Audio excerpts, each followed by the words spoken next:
So, welcome all. From today, we are going to start strength of material. So, let's see what are the different contains in this strength of material. Chapter 1 is simple stress and elastic constant. So, likewise, these are the different chapters. We will cover one by one. In chapter 1, simple stress and strain, we try to understand. Then, after what is true stress, true strain, we will see. And Poisson ratio, what is the different values of Poisson ratio for the different materials, we go through that. And what is the thermal stress and thermal strain developed in a material when it is heated or cooled from the ambient temperature. Then after the creep concept we cover. And finally, how the stress and strain curves varies for the mild steel and for the ceramic, brittle material, for the non-linear materials, that we try to understand. And what is the strain handling. So all these concepts we study in chapter number 1. So based on this chapter 1, we try to solve some of the previous year questions. So starting from gate 1, question number asked in 2014 1 marks. Stress strain curve for a mild steel. Okay, you know that mild steel is ductile. Is shown in figure given below. जितने भी mild steel होते हैं, maximum mild steels are ductile in nature. और बहुत सारे engineering applications जो material होते हैं वो mild steel के होते हैं. The correct options referring both the figure and table. ये क्या होगा? Okay, here stress is given, strain is given. Okay, ये zone portion P Q R S है क्या? देखो, जब भी हम लोग स्ट्रेस स्ट्रेन कर्व बनाते हैं इस तरीके से, this is our stress and this is our strain. Okay, so first one is true elastic strain. Okay, second is proportional limit. Third is elastic limit. Fourth one is yield, yield stress or yield point. Fifth is ultimate stress or strength. Six is fracture. Okay. So these are the different points we get in while when you will stretch any mild steel, you will be getting points like this. Okay. Currently the stress is 0, strain is 0. Now when you will when you will plot stress strain curve, it will come something like this. Okay, like here. Okay, so what is true elastic limit? It is actually a micro size dislocation. Okay, अब ये micro size dislocation क्या होता है? जैसे मेरे पास कोई एक body member है, बॉडी मेंबर. Okay, ये काफी सारे क्रिस्टल्स के बने हुए. Okay, यदि मैं ये दो क्रिस्टल्स की बात करूं और इसको ये पी से और पी से 4 से टेंसाइल तरीके से खींचूं, इस तरीके से खींचूं, तो क्या होगा? ये दोनों क्रिस्टल, ये क्रिस्टल इस तरीके से हो जाएगा, ये क्रिस्टल इस तरीके से होगा. इसे बोलते हैं इलोंगेशन. सेम थिंग हो सकता है कंप्रेशन के लिए भी, नो डाउट। यदि मेरे पास बॉडी ये है, यदि मैं पी लोड से ऐसे कंप्रेस कर रहा हूँ, सेम क्रिस्टल की बात करें, दोनों अगल बगल है, तो ये इस तरीके से कंप्रेस होगा, इस तरीके से कंप्रेस होगा, है ना। तो इसे बोलते हैं कंप्रेशन। कंप्रेशन, तो ये माइक्रोस्कोपिक साइज में हो रहा है, उस distance is very very small, which is known as true elastic strain. अब आता है प्रोपोर्शनल लिमिट। प्रोपोर्शनल लिमिट क्या होता है? Stress is directly proportional to strain. ये देखो, ये भी इलास्टिक, ये सीधे स्ट्रेट लाइन है, स्ट्रेट लाइन है, स्ट्रेट लाइन है, like this, okay, straight line. ये भी एक पॉइंट हो सकता है प्रोपोर्शनल लिमिट, ये भी एक पॉइंट हो सकता है, ये भी पॉइंट हो सकता है, ये पॉइंट, ये सारे पॉइंट्स कोई सा भी प्रोपोर्शनल लिमिट होता है। जब हुक्स लॉ फॉलो होता है तो stress is directly proportional to strain. जैसे जैसे स्ट्रेस बढ़ेगा वैसे वैसे हम लोगों का स्ट्रेन भी बढ़ेगा। तो जैसे जैसे हम लोगों का स्ट्रेस बढ़ रहा है, स्ट्रेन भी बढ़ रहा है, स्ट्रेस बढ़ रहा है, स्ट्रेन भी बढ़ रहा है, स्ट्रेस बढ़ रहा है, स्ट्रेन भी बढ़ रहा है, like this, okay. Elastic limit क्या होता है? इलास्टिक लिमिट वो लिमिट होता है जहां पर हम लोगों का मैक्सिमम स्ट्रेस, मैक्सिमम स्ट्रेस, इसके बाद से हम लोगों का प्लास्टिक डिफॉर्मेशन होगा, या दूसरे लैंग्वेज में बोले, it is the greatest stress. Greatest stress, ये ग्रेटेस्ट स्ट्रेस, ठीक है। जिसके बाद बॉडी को अनलोडिंग करेंगे तो वापिस वो इधर से लोड किए, स्ट्रेस भी बढ़ा है, स्ट्रेन भी बढ़ रहा है, वापिस इस पॉइंट पर रुक जाएंगे और फिर से अनलोडिंग करेंगे, लोड हटाएंगे बॉडी से। यदि मेरे पास ये बॉडी है, ठीक है, टेंसाइल कर रहा हूँ पी लोड से, पी लोड से, यदि पी लोड रिमूव करूंगा तो वापिस ये बॉडी, it will regain the shape at home, okay. So this is our what? Elastic limit, okay. So we will say 3 is our elastic limit, okay. So definition will be greatest stress after when the load is removed, it comes back to the original size, okay. Oh, it will remove the strain means, okay.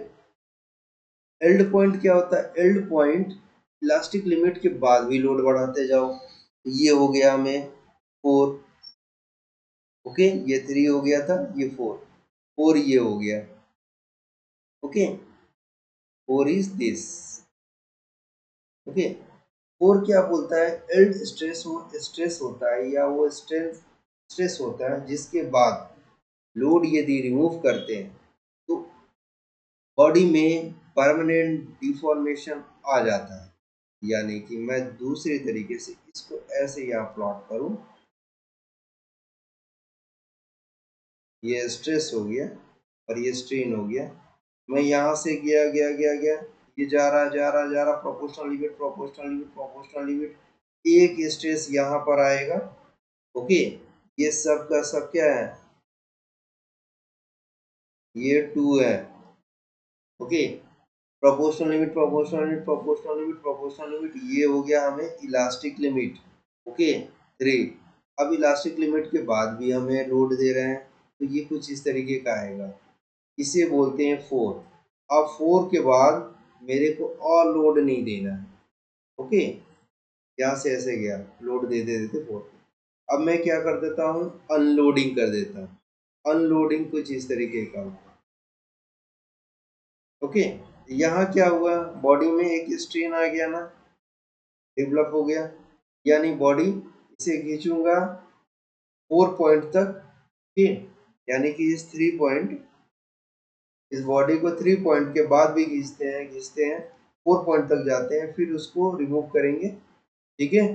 तो ये वापिस आ जाएगा यहाँ पर, ये हो जाएगा C point से, ओके। इस 4 पॉइंट को बोलते हैं एल्ड पॉइंट, ओके। अल्टीमेट क्या होता है? Ultimate is the maximum stress. This is our 5। Okay, maximum stress यहाँ पर, जहां पर हमें मैक्सिमम स्ट्रेस मिलता है, और ये हो गया हमें 6 पॉइंट फ्रैक्चर। ओके, तो यहाँ पर 6 पॉइंट में जनरली हमें क्या मिलता है? नेकिंग देखने को मिलता है। जैसे कोई बॉडी है हम लोगों के पास, ये इस तरीके से पी स्ट्रेस से लोड कर रहा हूँ, ठीक है, तो एक ऐसा आएगा, ऐसे आएगा, इस तरीके से, इस तरीके से, ठीक है। ये इसे बोलते हैं नेकिंग, गर्दन की तरह पतला हो जाएगा। ओके, तो स्ट्रेस बराबर क्या होता है? फोर्स अपॉन एरिया, ठीक है। ये क्या होता है? एरिया कम है तो स्ट्रेस बढ़ना चाहिए, लेकिन यहाँ तो 6 में स्ट्रेस घट रहा है, ऐसा क्यों? फिर कंसेप्ट गड़बड़ हुआ। तो इसे प्रॉब्लम ये है कि यहाँ पर ये वाला एरिया हम लोग नहीं कंसिडर करते हैं। ओके, कौन सा लेते हैं? Original area. Okay, that's why. Okay, इसीलिए तो क्या हुआ है? स्ट्रेस बराबर फोर्स अपॉन एरिया। एरिया तो ओरिजिनल है, बड़ा है, तो ये स्ट्रेस कम हो गया, आ गया क्या कम? ठीक है, सो करेक्ट। अब आते हैं क्वेश्चन पे। तो पी पॉइंट क्या हुआ हमें? पी पॉइंट हमें मिल सकता प्रोपोर्शनल लिमिट, ठीक है। प्रोपोर्शनल लिमिट है क्या? पी का 3। हाँ, ये हो सकता है, ये हो सकता है, ठीक है। उसके बाद क्यू, क्यू, हाँ, पी के बाद क्यू, इलास्टिक आ गया। क्यू का इलास्टिक, क्यू का 4, क्यू का 4 है क्या? हाँ, ये वाला हो गया, है ना। उसके बाद बाकी का भी मैच कराते हैं। आर का 1 है क्या? आर का 1, आर का 1, ठीक है। नहीं, ये आर का 1, ये होता है अल्टीमेट। आर का जो 1 बोल रहा है अल्टीमेट, यहाँ पर टी को बोलेंगे अल्टीमेट, तो ये नहीं होगा हमें। इसका मतलब ये हुआ कि P3 नहीं होगा, P इलास्टिक्स होगा। P ये होगा, P का 4, ठीक है, P का 4।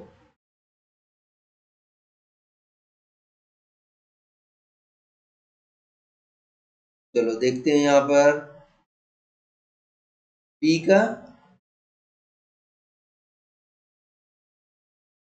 P का 3 देखते हैं, प्रोपोर्शनल हो गया, ठीक है, या तो ये या ये। Q का 4 इलास्टिक, हाँ ठीक है, प्रोपोर्शनल के बाद इलास्टिक क्या आता है? Q का 4, ठीक है, ये सही, ये सही। R का 1, 1 नहीं होगा, R का, Q का 1, R का 1, ओके, R का 1, S का 5, ठीक है, अपर टेंसाइल है, गड़बड़ नहीं होना। तो हमें जो आंसर आएगा C आएगा इसका। उसके बाद क्योंकि यहाँ पर यू का 6 फेलियर हो गया ना यहाँ पर, FAILURE, यू का। टी का क्या हो गया? टी का हमें 2 बोल रहा है, अल्टीमेट टेंसाइल, ठीक है। 1 का हो गया अपर, ये हो गया अपर, ये हो गया लोअर एल्ड पॉइंट, ये अपर 4 हो गया, ये लोअर एल्ड पॉइंट हो गया, ठीक है। नेक्स्ट क्वेश्चन इसी का है, 2017 में पूछा है गेट में। In the engineering stress sustain curve for the mild steel the ultimate tensile, ये तो अल्टीमेट हुआ ना, यही तो मैक्सिमम होता है, ठीक है। क्वेश्चन क्या बोल रहा है? रिफर्स टू एल्ड स्ट्रेस, नहीं, एल्ड स्ट्रेस तो यहाँ होता है, एक अपर एल्ड, यहाँ लोअर एल्ड। प्रोपोर्शनल लिमिट बताया है यहाँ पर, ये सारा पॉइंट्स को प्रोपोर्शनल लिमिट बोलते हैं। मैक्सिमम स्ट्रेस, हाँ जी, मैक्सिमम स्ट्रेस होगा। फ्रैक्चर तो यहाँ होता है, तो answer will be maximum stress here. Okay, now second question में जाते हैं। क्या बोल रहा है? ए solid steel cube constrained on all six faces is heated so that the temperature rises uniformly by del T। ठीक है, एक क्यूब है मेरे पास like this, क्यूब है, तो सपोज ए साइड होगा length,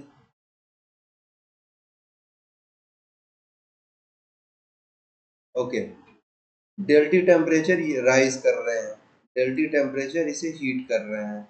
if the thermal coefficient of the material is alpha, ठीक है, यंग्स मॉडुलस ई दे रखा है, पॉइजन रेशियो न्यू दे रखा है, thermal stress develop in the cube due to heating is, क्या होगा in terms of E nu delta T? देखो, हमें मालूम है जब भी ये कोई बॉडी है, पॉइजन रेशियो का यूज कैसे करते हैं? यदि पी हीट कर रहे हैं तो जाहिर सी बात है ये हीट क्या होगा, बॉडी को एक्सपेंड करेगा। पी लोड, ओके, ये जो लेंथ था ए, ओके, लेंथ ए जो था, ये लेंथ मानते हैं, ये लेंथ, दिस लेंथ,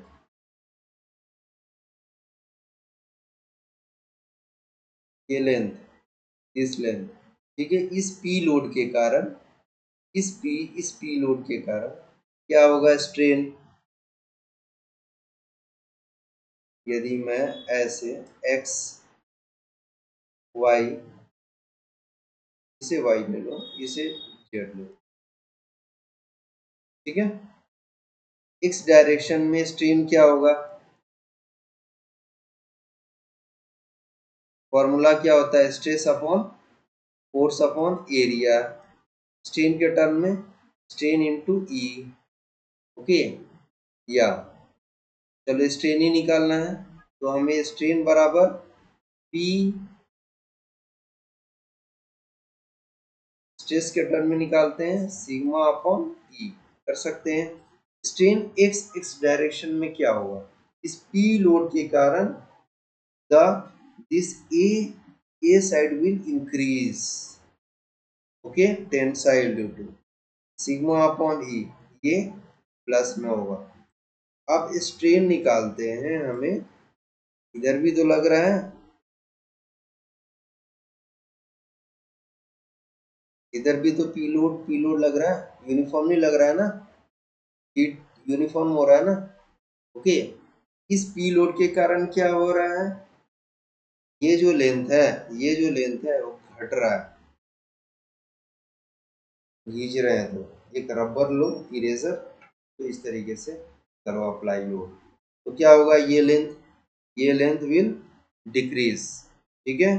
तो ये कौन सा डायरेक्शन में है, वाई डायरेक्शन, चलो वाई वाई कर देते हैं, Y Y is equal to sigma upon E minus nu करेंगे, न्यू क्या है, Poisson ratio, ratio of lateral strain to longitudinal strain, ये कहाँ आता है, जब दूसरे डायरेक्शन में हम लोग लोड लगा रहे होते हैं वहाँ आता है, इसका वैल्यू 0.2 0.5 0.6 0.7 एक्सेट्रा इस तरीके से होता है, जैसे स्टील का 0.25 से 0.33 के बीच में आता है, ओके, और कंक्रीट का है 0.26 0.7 0.23 से 0.27 आता है, रबर का 0.5 like this, okay.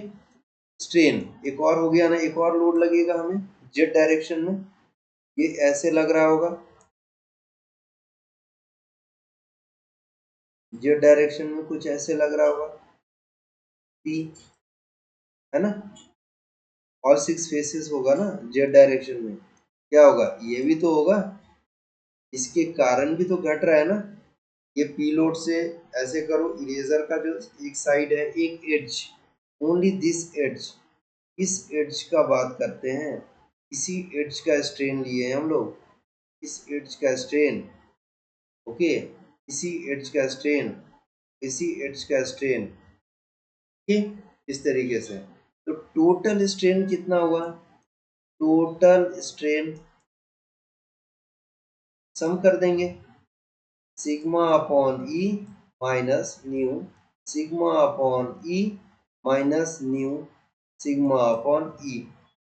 Okay, total strain of H,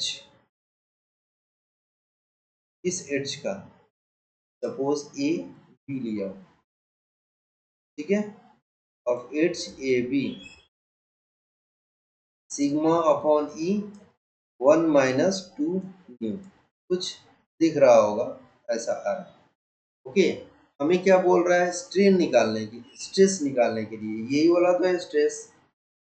ये बराबर क्या है, ये बराबर क्या है, स्ट्रेन किसमें डेवलप हो रहा है, ये स्ट्रेन, ये स्ट्रेन डेवलप हो रहा है ए बी में। ओके, ये ए बी में। अब बताओ मेरे को, स्ट्रेन बराबर क्या होता है, अल्फा इंटू टी होता है क्या। ओके, देखो स्ट्रेन का ध्यान याद रखना है, स्ट्रेन का नो यूनिट, ओके, यूनिटलेस होता है। क्या होता है स्ट्रेन बराबर change in length upon original length, कोई यूनिट नहीं, मीटर से मीटर कैंसिल आउट। ओके, तो alpha is equal to alpha into del T मैं बोल रहा हूँ। ओके, डेल टी, अल्फा का क्या है, थर्मल कॉफिशिएंट, यानी कि पर डिग्री सेल्सियस होता है यूनिट, मतलब 1/डिग्री सेल्सियस, इसका यूनिट क्या होता है, डिग्री सेल्सियस। तो ये कैंसिल हो गया क्या, दोनों यूनिटलेस हो गया। तो यहाँ पर भी वही है, यहाँ डेल टी दे रखा है तो डेल टी का डेल टी। ठीक है, यहाँ से मेरे को ये निकालना है, तो सिग्मा बराबर alpha del T E upon 1 - 2 nu. Answer है क्या, ये वाला है ना, ये वाला, दिस वन। ये thermal stress strain based question. अब हम लोग ये क्वेश्चन पे आते हैं, ये बाईमेट्रिक सिलिंड्रिकल बार, ठीक है, ऑफ क्रॉस सेक्शन एरिया दे रखा है 1 metre square, is made of, area दे रखा है 1 metre square, is made by bonding steel. ठीक है, ये स्टील है, यंग्स मॉडुलस ई दे रखा है, ई एस दे रखा है, ठीक है, अल्युमिनियम ए एल का भी दे रखा है यहाँ पर। Maintain the tensile axial strain of magnitude इतना 10⁻⁻6 इंच स्टील बार, ठीक है, स्ट्रेन है तो कोई यूनिट इन स्टील बार, ठीक है, ये दे रखा है स्ट्रेन, स्ट्रेन दे रखा है किसमें, स्टील में, कितना दे रखा है 10⁻⁻6। ओके, कंप्रेसिव एक्सियल स्ट्रेन, चलो ठीक है, डायरेक्शन दे देते हैं, एक ये टेंसाइल में है, स्टील इज इन टेंसाइल, कौन सा, स्टील, कंप्रेसिव कौन सा, aluminium, aluminium compressive 10⁻⁻6। Okay, no unit strain का, the magnitude of the required force P, इस पी का क्या होगा मैग्नीट्यूड, ये जानना है। ओके, चलो, तो कैसे होगा इसका,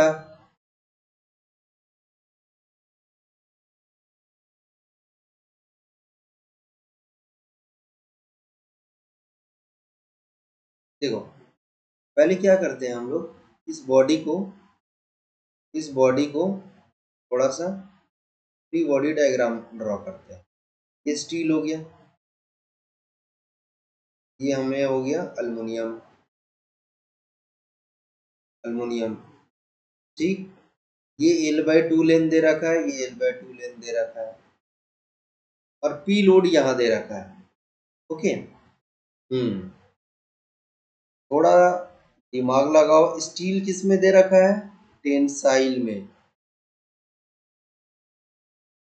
अल्युमिनियम किस में दे रखा है, कंप्रेशन में, ठीक है, तो कंप्रेसिंग लोड देंगे हमें अल्युमिनियम में, सही है क्या, क्योंकि कंप्रेशन स्ट्रेन चाहिए ना। ओके, और स्टील में टेंसाइल देंगे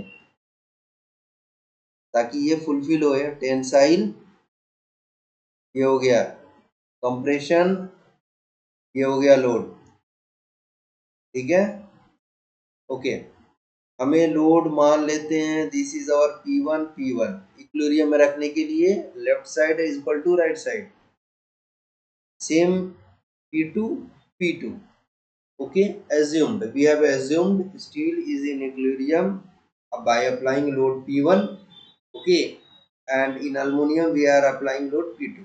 ठीक है, अब देखो बीच में क्या दे रखा है, बीच में P दे रखा है, मतलब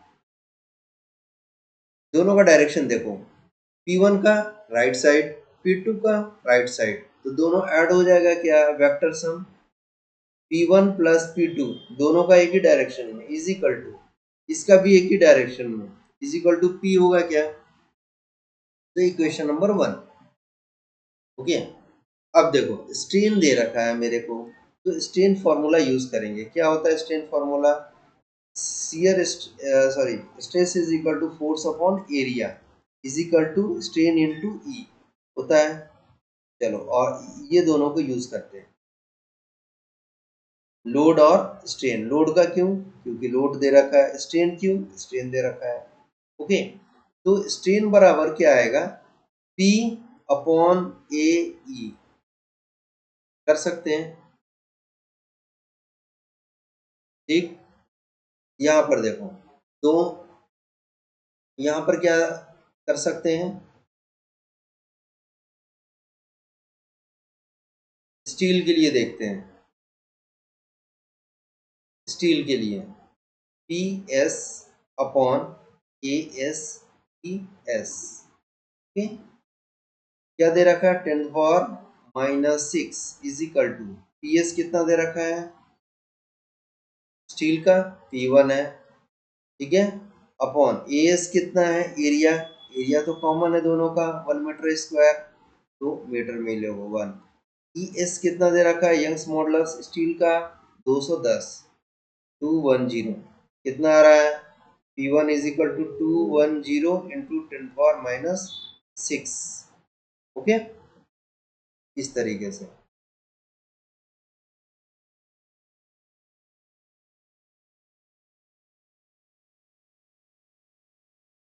उसके बाद हमें क्या आ रहा है, ई अल्युमिनियम का is equal to P aluminium upon A aluminium into A aluminium. ठीक, क्या आ रहा है, 10⁻⁻6, इसका भी कंप्रेशन में is equal to P2 upon 1 into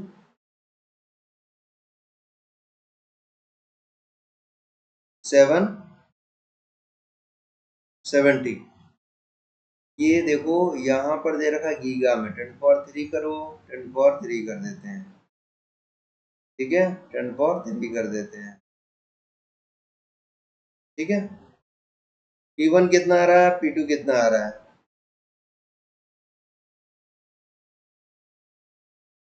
P1 is equal to 210 into 10⁻⁻3, P2 बराबर 70 इंटू 10⁻⁻3। ठीक है, ये किस में आ गया, ये था मेरा गीगा पास्कल में, तो 10⁻³ किया तो मेगा पास्कल में आया, मेगा। ये क्या है, ये मेरे पास क्या है, P है क्या, फोर्स,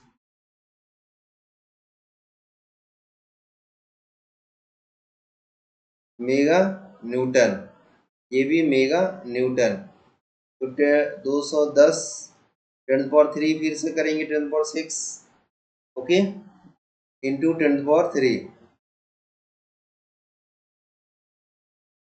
किलो न्यूटन में लाना है मेरे को। ठीक है, 10⁻³ करूँगा, आ गया 70, 10⁻³ करूँगा, आ गया न्यूटन में। ठीक है,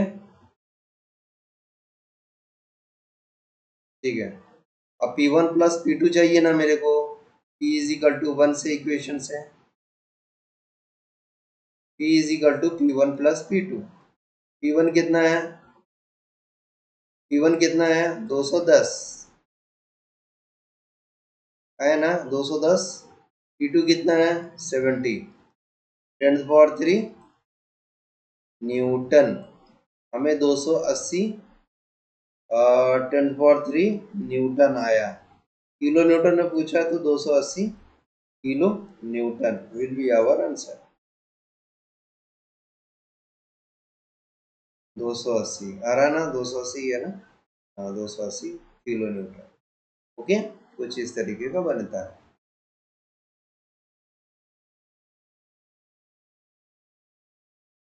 हाँ, नेक्स्ट क्वेश्चन आते हैं। The maximum energy which can be stored in a body up to the elastic limit is called। Okay, ये स्ट्रेन एनर्जी टॉपिक से है। ओके,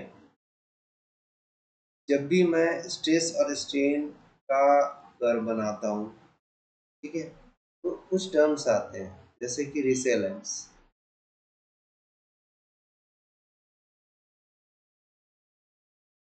रिसेलेंस क्या होता है, it is the energy stored in the body. जब भी कोई बॉडी को, सपोज फॉर एग्जांपल ये मेरे पास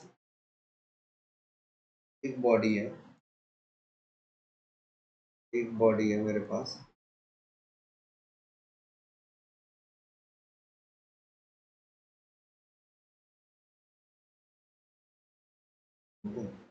यदि मैं इसको पी लोड से नीचे की तरफ खींचूंगा, ये लेंथ है, तो इसका अंदर एक एनर्जी स्टोर होगा।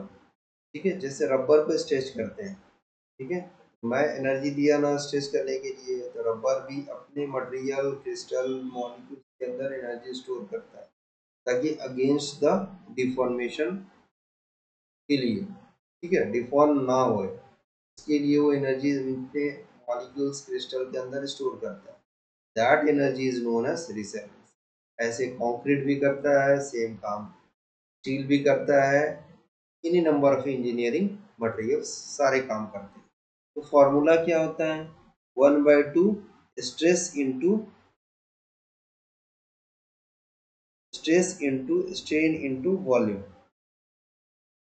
ओके, एनर्जी का फॉर्मूला है स्ट्रेन एनर्जी का, यूनिट देख लो। स्ट्रेस का यूनिट क्या होता है, न्यूटन पर मीटर स्क्वायर। स्ट्रेन का यूनिट कुछ भी नहीं, वॉल्यूम का यूनिट मीटर क्यूब। क्या यूनिट हुआ, resultant newton metre. Work done बराबर क्या होता है, फोर्स इंटू डिस्टेंस। फोर्स क्या है न्यूटन, डिस्टेंस क्या है मीटर, सेम तो आ रहा है। तो इन ये फॉर्मूला जो होता है that is our strain energy. Strain energy is equal to 1/2 stress into strain into volume. कुछ टर्म्स है, resilience is the energy, simply energy store. जैसे कि हम लोग स्ट्रेच किए तो स्ट्रेस भी बड़ा, स्ट्रेन भी किया, तो कोई सा भी पॉइंट हम लोगों का, कोई से भी पॉइंट को, ये जो हो गया एरिया, ये एक्चुअली है क्या 1/2 बेस इंटू हाइट। यदि मैं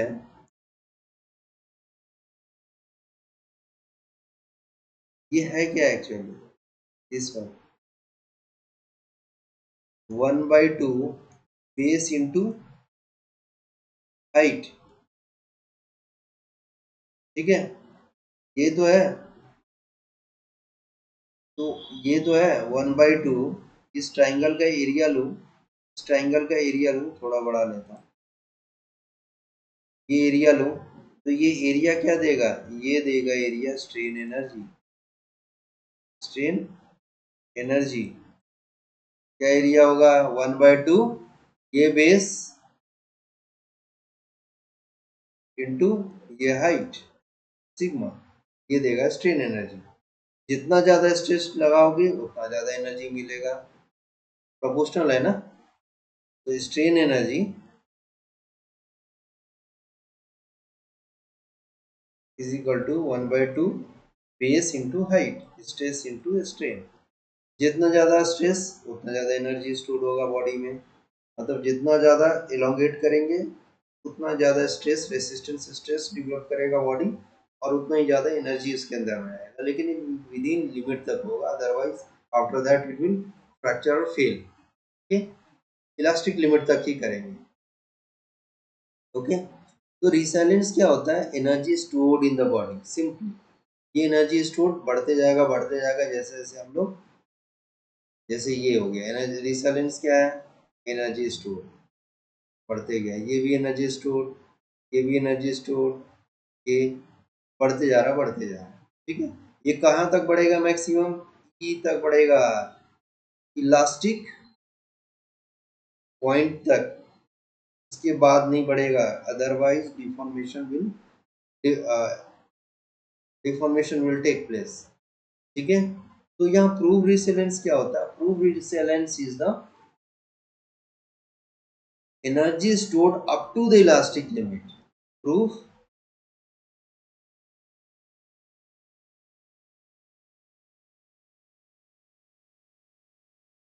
energy stored up to the elastic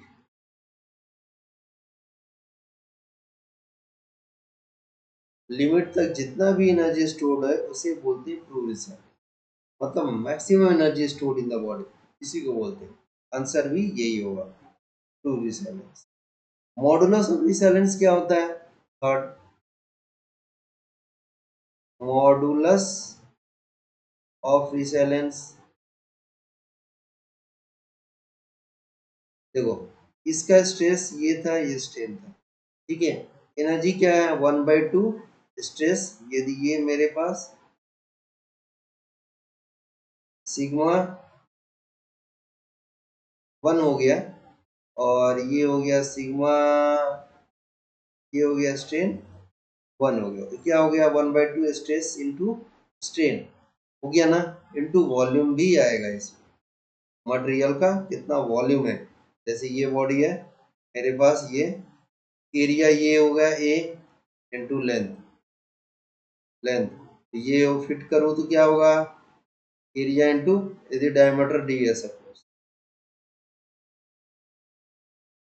diameter D क्या होगा? वॉल्यूम क्या होगा यहाँ पर? वॉल्यूम क्या होगा? 5/4 डी स्क्वायर इंटू हाइट। ठीक है, मॉडुलस ऑफ रिसेलेंस क्या बोलता है? मॉडुलस मतलब जैसे कि मैथमेटिक्स में हम लोग जेड मॉड पढ़े हैं ना, मॉडुलस सेम याद रखो, बस इसको डिवाइड कर देंगे वॉल्यूम से, यानी कि प्रूफ रिसेलेंस पर यूनिट वॉल्यूम, क्या बोलते हैं? Proof रिसेलेंस per unit volume, volume is called is called modulus of resilience। Okay, ये तो क्या हो गया? प्रूफ रिसेलेंस। इसको और फॉर्मूला में देखो, फॉर्मूला में क्या होगा? 1/2 स्ट्रेस इंटू स्ट्रेन, ये वाला, और वॉल्यूम को डिवाइड कर देंगे मॉडुलस ऑफ रिसेलेंस। ठीक है, उसके बाद क्या है? टफनेस। ओके, देखो टफनेस क्या होगा, अभी यहीं पर खत्म नहीं होता है। Toughness, TOUGHN, toughness. यदि मैं स्ट्रेस इंटू स्ट्रेन की बात करूँ, ये देखो यहाँ से यहाँ उठे, मैक्सिमम ये हो गया हम लोगों का रिसैलेंस, रिसैलेंस रिसैलेंस, मैक्सिमम ई तक गए, ये होता है प्रूफ रेसिलेंस। प्रूफ मतलब प्रूफ करके छोड़ दिया 100%, that is maximum. Okay, proof resilience. उसके बाद यदि फिर से लोड कंटिन्यू कर बढ़ा रहा हूँ मैं मटेरियल को, इस तरीके से ऐसे ग्राफ आता है हमारे डिस्ट्रिक्ट का। ओके, तो ये ये एरिया तो अभी तक पढ़े हैं हम। यदि ये पूरा का पूरा एरिया मैं ले लूं, पूरा का पूरा एरिया ले लूं, ये इस तरीके से,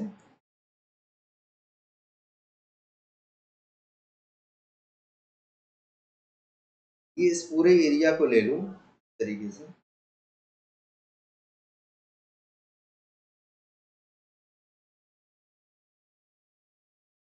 है ना।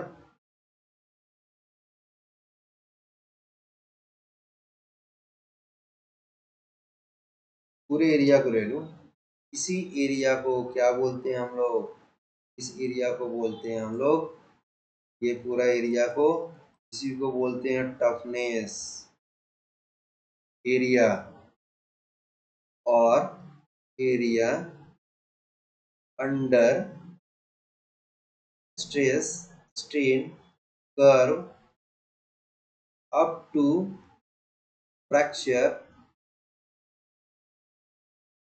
पॉइंट और इन प्लास्टिक रीजन। ठीक है, ये पूरा का पूरा प्लास्टिक रीजन में एंटर किया ना, यहाँ से ऐसे प्लास्टिक रीजन में, इसी को टफनेस बोलते हैं। सेम यहाँ पर भी करेंगे। प्रूफ प्रूफ टफनेस नहीं होता, टफनेस होता है area under the stress strain curve up to the fracture point. Okay, toughness. Okay, modulus of toughness, question में मॉडुलस रहेगा तो पर यूनिट वॉल्यूम हो जाएगा। ठीक है, डी क्या बोल रहा है, इंडोरेंस स्ट्रेस। इंडोरेंस स्ट्रेस क्या होता है, इंडोरेंस मींस, ये मशीन डिजाइन का है, इंडोरेंस स्ट्रेंथ। जब भी कोई भी शाफ्ट हम लोगों का साइक्लिक कंडीशन में आ रहा होता है ऐसे, तो एक सपोज टाइम में हम लोग का एक पॉजिटिव नेगेटिव स्ट्रेस डेवलप हो रहा होता है। ये हो गया पॉजिटिव स्ट्रेस, ये हो गया नेगेटिव स्ट्रेस। ठीक है, एक तरफ कंप्रेशन लगेगा यहाँ पर, दूसरी तरफ हमें क्या मिलेगा, टेंसाइल लगेगा। एक तरफ कंप्रेशन, दूसरी तरफ टेंसाइल। ओके, इस तरीके से हम लोगों का ये होता है endurance. Strength means stress, endurance. Okay, ये कुछ इस तरीके का ग्राफ होता है मशीन डिजाइन में डिटेलिंग में।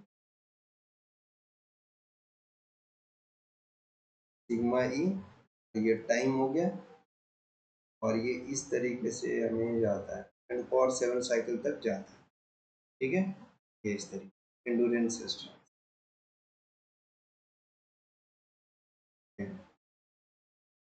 आंसर मिल गया था इसका, प्रूव रिसेलेंस। ठीक है, क्वेश्चन नंबर 5 क्या बोल रहा है, टू स्टील रॉड्स, ठीक है, of identical length and material properties are subjected to equal axial loads. ठीक है, तो first rod is solid with diameter D.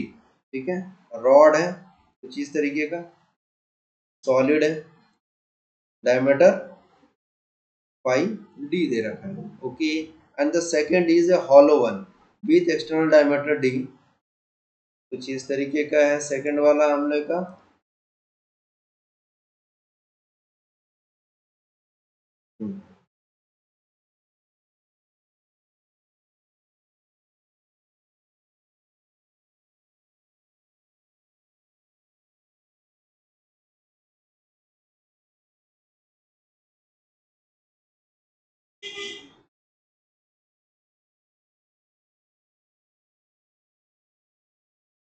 है ना, इस तरीके का दे,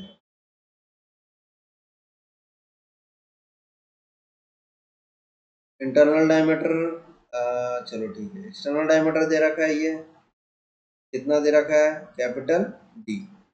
इंटरनल डायमीटर कितना दे रखा है, ये internal diameter 50% of D, 50% of D बोले तो d 1/2, बोले तो 50/100 इंटू डी, बोले तो d/2, है ना। If the two rods experience equal extension, ठीक है, ratio small D upon capital D क्या होता है। अब देखो, स्ट्रेस बराबर क्या होता है, फोर्स अपॉन एरिया, ठीक है। और क्या होता है स्ट्रेस बराबर स्ट्रेन इनटू ई, ओके। और क्या होता है स्ट्रेन को क्या लिख सकते हैं, change in length upon original length into E, ठीक है। हमें क्या बोल रहा है, एक्सपीरियंस इक्वल एक्सटेंशन, यानी इसका यूज पड़ेगा, यानी कि ये वाला पार्ट हमें यूज करना होगा। और कुछ देर और कौन सा पार्ट यूज करेंगे, ये तो छोड़ दो, ये इसमें आ गया, है ना। और क्या यूज करेंगे, इक्वल एक्सियल लोड्स, यानी कि ये वाला यूज करेंगे, है ना। दो पार्ट, कौन कौन सा पार्ट हो गया हम लोगों का, ये वाला यूज करेंगे पी, और ये दोनों का कॉम्बिनेशन। सॉलिड के लिए देख लो, पी, ठीक है, solid upon A solid equal to del solid upon L solid into E solid, ठीक है। हॉलो के लिए P H upon A H is equal to del H upon L H E H, ठीक है। ये equation 1 है, और ये इक्वेशन क्या क्या दे रखा है, इक्वल लोड्स, यानी कि पी एस बराबर पी एच, ठीक है। Same material properties, identical length, यानी कि L S is equal to L H, ठीक है। यानी कि ये वाला, ये वाला, ये वाला, ये वाला गायब होगा, सेम मटेरियल है, यानी और एक भी है E S is equal to E H, ये भी बराबर है ना। क्या बचता है, क्या बचता है हम लोगों के पास, ये दोनों को डिवाइड कर दो, ठीक है, डिवाइड ही कर दो, A S is equal to A H, मतलब कि 1/2 या 2/1, वॉट एवर, ठीक है। P S upon A S, उसके बाद नीचे में P H upon A S ऊपर चला गया, ठीक है। Del S upon L S E S into यहाँ पर del H E H L H, ठीक है। ये से ये कैंसिल दे रखा है, ये से ये कैंसिल दे रखा है, ठीक है। और ये से ये कैंसिल, ठीक है। और बोल रहा है सेम एक्सटेंशन लोड ना, इक्वल एक्सटेंशन, यानी कि del H is equal to del S दे रखा है, ठीक है। दोनों का एक्सटेंशन बराबर है, क्या बचा, A H upon A S is equal to del S upon del H, ये दोनों भी कट गया, क्या, area of hollow equal to area of solid, hollow का एरिया कितना है, 5/4, ठीक है। एक्सटर्नल डायमीटर कितना है इसका, डी स्क्वायर, इसका कितना दे रखा है इंटरनल, 1/2, ओके, 1/2 टू डी का whole square is equal to solid का डायमीटर कितना दे रखा है, स्मॉल डी, तो 5/4 डी स्क्वायर, ठीक है। डी से डी का ये कैंसिल, क्या बचता है D square, 1 - 1/4 is equal to D square, ठीक है।